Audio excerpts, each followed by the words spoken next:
बालकृष्ण ने पतंजलि नाम को अपना ब्रांड बना करके बहुत बड़ा एम्पायर देश के और विदेश के अंदर खड़ा किया है। नमस्कार, आप देख रहे हैं द न्यूज इंडिया 24। खबर गोंडा से है, जहां योग गुरु बाबा रामदेव के पतंजलि आश्रम में तैयार की गई गाय के घी पर सवाल उठाकर विवादों के घेरे में आए सांसद बृजभूषण शरण सिंह ने गुरुवार को बाबा रामदेव पर सीधा हमला बोला है। सांसद ने सीधे तौर पर कहा कि गोंडा की धरती पर जन्मे योग के प्रणेता महर्षि पतंजलि के नाम का इस्तेमाल बंद होना चाहिए। पतंजलि के नाम पर यह जो मसाला, दूध, घी और अंडविया बनियान बेचने का जो कारोबार चल रहा है, ये सीधे तौर पर महर्षि के नाम का दोहन है। सांसद ने कहा कि आप किसकी अनुमति से इस नाम का इस्तेमाल कर रहे हैं? जिनके नाम का इस्तेमाल कर अरबों खरबों रुपए का व्यापार खड़ा किया गया, उनके लिए आपने क्या किया? सांसद बृजभूषण शरण सिंह ने कहा कि इस नाम का इस्तेमाल बंद करिए। बालकृष्ण ने पतंजलि नाम को अपना ब्रांड बना करके बहुत बड़ा एम्पायर देश के और विदेश के अंदर खड़ा किया है।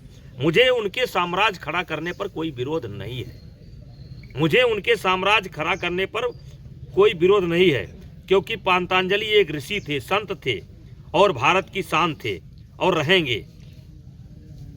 लेकिन उनके नाम पर घी, उनके नाम पर तेल, उनके नाम पर साबुन है, उनके नाम पर मसाला, उनके नाम पर अंडरवियर, उनके नाम पर कस्टूम, उनके नाम पर हाफ पैंट।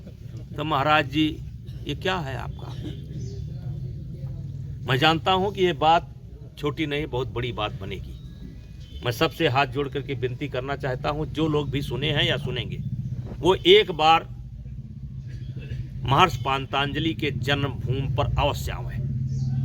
ये अयोध्या से मात्र 12-14 किलोमीटर पर स्थान पड़ता है, और देखें कि जिनका नाम लेकर के लोग अरबपति हो गए, खरबपति हो गए, रात दिन चौगुना बढ़ते जा रहे हैं, उस महर्षि पतंजलि की ये जन्मभूमि की दुर्दशा है। हमारा उनसे कोई शिकायत नहीं है, हम उनसे कोई अपेक्षा नहीं करते। हम लोग साधारण आदमी हैं। हम लोगों ने गोंडा की जनता के सहयोग से 2-4 मंदिर हमने ठीक किए हैं। जैसे पस्का का मंदिर हम लोगों ने ठीक किया, हमने जो है चंद्रनाथ जी का मंदिर ठीक किया, हमने पहलवान वीर बाबा का मंदिर ठीक किया। हम ठीक कर लेंगे। अब आज हम शपथ लेते हैं यहाँ से कि जैसे महर्षि पतंजलि की प्रतिष्ठा थी और जैसा उनका स्वरूप है, वैसे हम गोंडा के लोग, हिंदू मुसलमान सब, क्योंकि इसमें तमाम मुसलमान भी ऐसे हैं जो उनके भी पूर्वज कहीं ना कहीं पतंजलि थे। हम गोंडा वासी, बलरामपुर वासी, क्योंकि गोंडा बलरामपुर वासी या देवी पाटन मंडल वासी, हम इनके प्रतिष्ठा के अनुरूप मंदिर बना करके बाबा रामदेव को दिखाएंगे।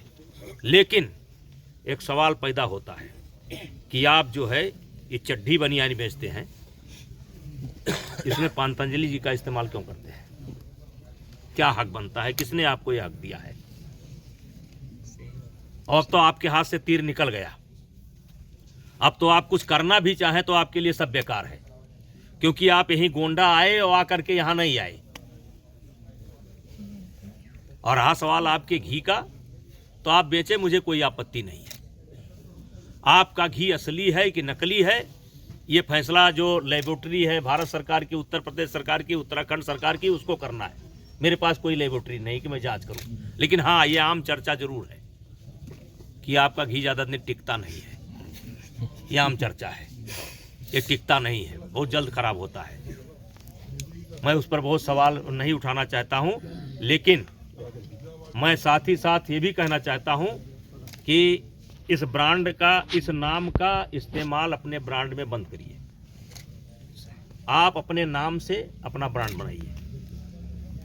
इसके लिए ज़रूरत पड़ेगी तो मैं अपने लोगों से बात करके, गोंडा की जनता से बात करके, भविष्य में ज़रूरत पड़ेगी तो एक बहुत बड़ा आंदोलन खड़ा करूँगा, और ज़रूरत पड़ेगी तो कानूनी पहलू से भी समझा जाएगा कि आपको ऐसे बड़े महापुरुष के नाम से चड्ढी बनियाइन और जो है मसाला बेचने की ज़रूरत नहीं है। यही मेरा सवाल था। गोंडा से ओमचंद शर्मा की रिपोर्ट।